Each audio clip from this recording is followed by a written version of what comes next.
we often feature prominent pro-life lawmakers and advocates, but it's really hidden prayer that can do the most to advance the pro-life cause. For this week's Pro-Life Focus, we introduce you to a group of religious sisters who defend life as part of their vocation.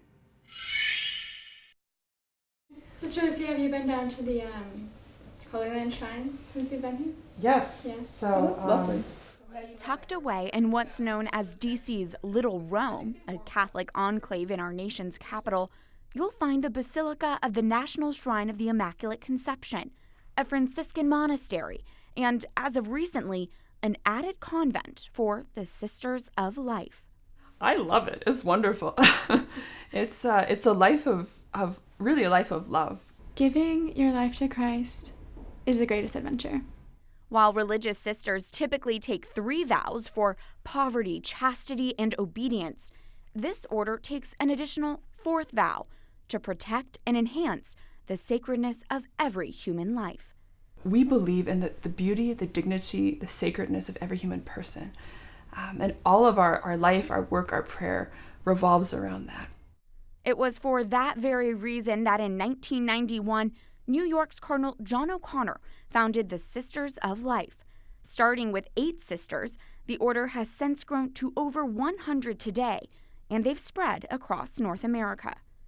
The sisters' home base remains in New York, but they gave us a glimpse into their new DC location, which is home for the sisters who are studying, as well as a refuge of prayer.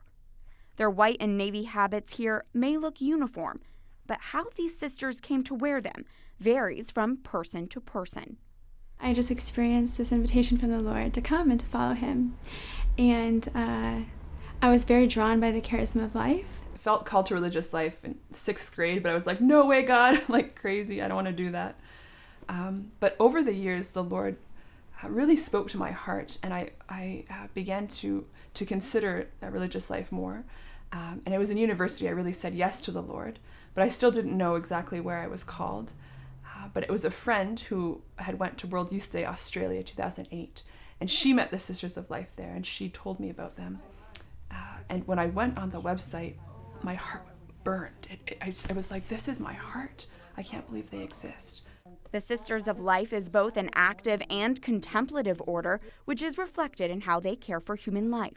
They are active in their outreach to women in unplanned pregnancies. We serve women who are pregnant, very vulnerable, often to abortion, and walking with them, giving them the support they need, material, spiritual, emotional support they need to be able to continue with their pregnancy. In one of our houses, we actually invite them to live with us during their pregnancy, which is so beautiful. They also have a mission dedicated to hope and healing for women who have undergone an abortion. We invite women to come to the mercy of Jesus. There's nothing bigger than the love and mercy of Jesus Christ. But all of the Sisters of Life's work is an outpouring of love from their contemplative time spent in prayer. Prayer is everything. Prayer is everything. Our whole life rests on and flows from prayer. So we spend about 4 hours a day in prayer as sisters, and it all comes from the Eucharist, really. Our first work is prayer and being with Jesus in the Eucharist, and all our missions flow from that. In the community, it's very evident that Sisters of Life are women who are in love with Jesus, who is love himself. With a spiritual lens, these sisters bring a powerful insight into the pro-life conversation. So many women who have experienced an abortion find themselves really struggling with deep grief, feelings of guilt, shame, anxiety, depression, and often feelings of isolation from God, from others, a real sense of being totally alone, and sometimes even feeling rejected. Also not knowing that they're lovable. And so we invite women to come to the mercy of Jesus. If there was a woman considering abortion, I would want to tell her that she is not alone.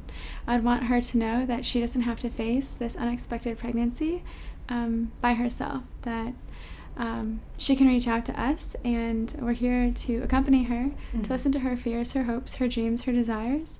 The battle for the pro-life cause can be contentious in our culture today, but just open the doors into the Sisters of Life house, and you will find a peace and joy for life that is anchored in prayer.